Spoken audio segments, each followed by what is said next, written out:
Well, we are at Appomattox Courthouse, which what I found out is not necessarily just a courthouse. It was the village of Appomattox Courthouse. So we are here. This is officially where the Civil War ended, where Robert E. Lee and Ulysses S. Grant signed the papers ending the Civil War. But this is also another cool thing that we're going to do. This is the first time that we have ever been able to use our passport. So we got this just this last year, and you can go to the different Civil War sites, or actually any of the national park sites, and where they'll explain a little bit of what it is. So let me open up to, so this right here is Appomattox Courthouse. So it tells you a little bit of the history of it, and you go in, you get a stamp right here, which shows that you've been there. And then there's also a like a physical stamp that you can buy that goes right here. So you go to all of these different places, and you can kind of collect them. So like also, you can kind of see a list of everything. You also see a list of, you know, the different states broken out by region. So it's just a cool thing. I can kind of show a link to exactly where it is we got it and how much it cost. But I think it's just another way to enjoy coming to the national park. So let us go see what this one has to offer. If you are bringing a camper here or you're towing something, there is plenty of room. Now I don't know if this is busy or not, but there's a lot of space around here for camper and towing. So yeah, if you do want to bring something, I don't think you're gonna have a problem, unless it's absolutely completely packed here. Then you might have some issues. You can start at the visitor center at Appomattox Courthouse, and then you can kind of see the McLean House, which is where they actually did the signing. I believe there was a private property at the time that's where they did it? That they did the signing. No, right here is where they signed it, buddy.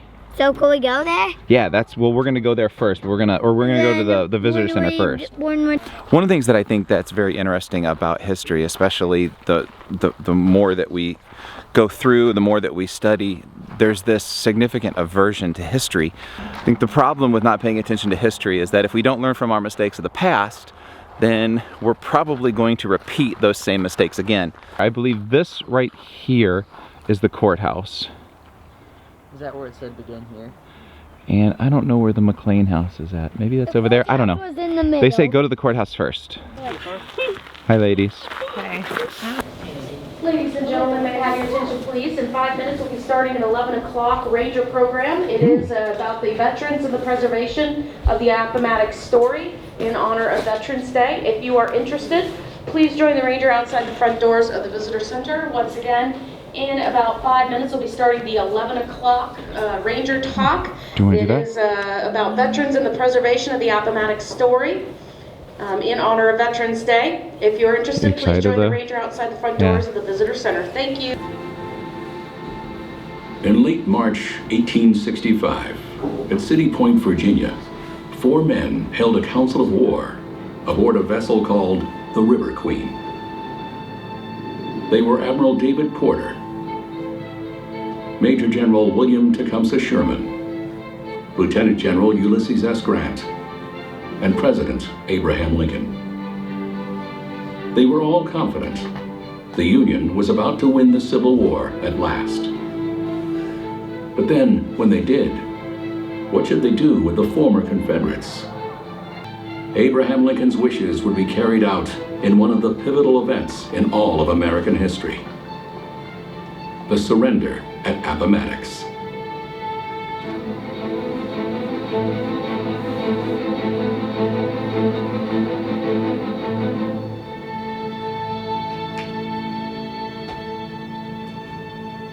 The ragged remnants of the Army of Northern Virginia were now effectively surrounded. Between the two armies was Appomattox Courthouse.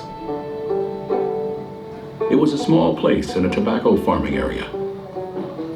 A few dozen structures clustered around the Richmond-Lynchburg Stage Road. A general store, a tavern and guest house, slave quarters and blacksmith shops. Perhaps 100 people in all. What was about to happen in McLean's parlor would change their lives forever. It would change everything. So the first place you definitely want to go to the courthouse first. Great movie inside the courthouse, and a lot of really cool history, some artifacts, some really cool stories that I've never heard before, and I was a history major. So after this, you want to make sure that you head over then to the McLean House, so you're going to see exactly where Lee and Grant signed on the dotted line. What are your guys' impressions so far of the movie and what you've seen so I far? liked the movie. I just thought it was just so powerful, just the meeting of Lee and Ulysses S. Grant, the dignity, the leadership they displayed. You just, you know, as a mom of 3 boys, your heart goes out to all those families that had no information as to where their sons were for those, you know, months and or years. And then at the return of it, just the utter destruction. People lost their livelihood, their farms, their way of living. People lost their family members. And I can't even imagine then, okay, how you start moving forward. Yeah. You know, I think the gravity of that, they displayed that really well. And how cool is it that we're here on Veterans Day, didn't even too? think Yeah, about that's it true. You know? I didn't realize And that. it's also crazy to see like how things were then versus like how culture is now. I think the comparison in character is really interesting. Yeah. So this is the McLean house that we're looking at. Where it was actually signed. Yes, this is where it was signed. So Yeah. in relation to the courthouse, if we look over here, hi Lou, there's the courthouse. Maybe 100 yards. Yeah, it's not very far at all. But they said that Lee got here earlier and went in and sat down and waited. Grant showed up at a little after 1 o'clock with his group. They went in, they had some small talk, and got down to it. Well, it said he and his men had ridden 20 miles. Yeah. Yep. While Lee was, you know, in a clean suit, Ulysses S. Grant arrived having ridden 12 miles with his, you know, whoever was traveling with Yeah, him. they said they had muddy boots and his Yeah. uniform was a mess. But I think from what I've studied in history, Grant was usually always kind of a mess to begin with. And unfortunately, I think this was Grant's finest moment, because when he became president, I think he's known as probably one of the worst presidents that we've ever had. Well, and I thought it was interesting to note their ages too. They had Robert E. Lee is age 58, and then Ulysses S. Grant is 42. I know. I didn't realize Ulysses S. Grant was so young, or at least that seems young to me now. And from what I've read of Grant too, I mean, he knew of Robert E. Lee. And I mean, you know, like it's kind of like how we have sports idols and, you know, people that we look up to. I mean, Robert E. Lee was somebody he very much respected. Grant, surrounded by generals and staff officers, soon followed. Dozens of officers, horses, and onlookers waited outside. After 90 minutes, Lee and Grant emerged to the silent salutes of the Union officers. Lee rode back through the village to his defeated army. The home that hosted the surrender meeting was one of the best in Appomattox, built in 1848. It had since 1862 been owned by businessman Wilmer McLean. The house became a sensation after the surrender. Union officers took some mementos, and in 1893 it was dismantled for display in Washington, D.C. But that display never happened, and the National Park Service reconstructed the building on its original site in the 1940s. Let's get in. Hold on. So literally for almost 50 years before the park was established, the pieces of this house, the bricks, the lumber, just sat out here in the yard. People took souvenirs, locals took stuff. It was like a free Home Depot out here for the taking. So by the 40s, when the park was here, what we did was reconstructed the house using everything we could. The foundation was still here. We had the blueprints. We even had quite a few of the bricks that we could reuse. So that's what you see, rebuilt in 1948 because of that. But when you stand here in the parlor where the surrender meeting occurred, you're standing in the same space. This is exactly where it happened because of the blueprints and the other pieces. This is how the room would have looked, even down to the carpeting. And though the tables and chairs are reproductions, the Smithsonian does have most of the original furniture. It does exist. We get the copies. The vases up on the mantle and the sofa are the originals. They stayed in the McLean family and came back. And the rest of the house, which y'all are welcome to explore, is set up like the McLean family is home, which they would have been at the time. They just got out of the way of what the generals were doing here in the parlor, probably went up to the children's bedrooms. That's what you'll see today. Behind me is the master bedroom, and downstairs is the dining room. So explore the whole house. Why would they choose the house versus like a courthouse or some other area? Good question. So Lieutenant Colonel Charles Marshall of Lee's staff is the guy who kind of picks the spot. He rides into this village, truce is in effect, there's going to be a surrender, he's going to pick a spot. Never been here before. He pays no attention to the courthouse, which wasn't even open. It was Palm Sunday when this was happening. It just never came up in his mind even. He does want someone to ask, you know, hey, could we use your home or your business for this meeting? Wilmer McLean was the first guy he ran into. It's just chance. There's no plan. Huh. Eventually, he agrees. It wasn't really McLean's idea, but eventually he agreed they could use the parlor. So that's why we're here. It's a toilet. I know. Come up. It's a porta potty. Bathrooms used to be outside, yeah, Ketchy. this They is were called an always outhouse. inside. I wonder if I can use it. It's just dirt. All right, go ahead and sit down. These are examples of parole certificates that were given. So this is what you were given that allowed you to return home. yeah.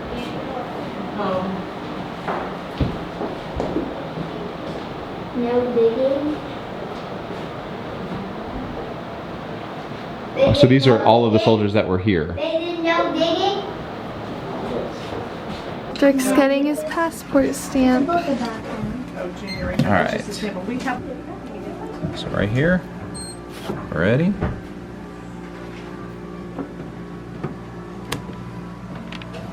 It's upside down. It is upside down, but look, it's set down. That's funny. Oh well. This is not down. That is down in order to make it correct. Because look what happens. That's okay. It I know. has character and Oh, it personality. does. Well, if I got it right the first time, then I would That's have why been you always disappointed. go practice stamp. That's true. See, I They just have it there for a reason. The practice fault is stamp. on you. Oh.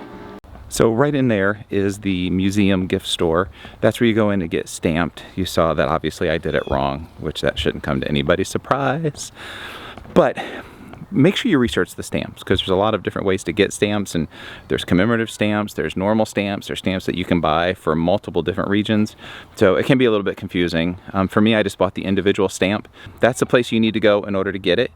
And it's pretty easy. Ask some questions. They're very friendly, and it's very hot in there though, extremely hot in there. So disrobe before you go in.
I mean, camera. I like the video. I thought the video was really nice. I bet you nobody knew that Matthew McConaughey was actually at the signing of Appomattox. Do you think they would notice if I used it? I think they probably would notice if you used it, yes. don't film me.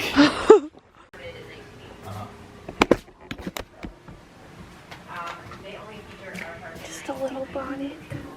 Timeless and dainty. Just like me.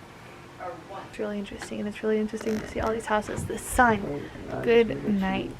But, Crazy.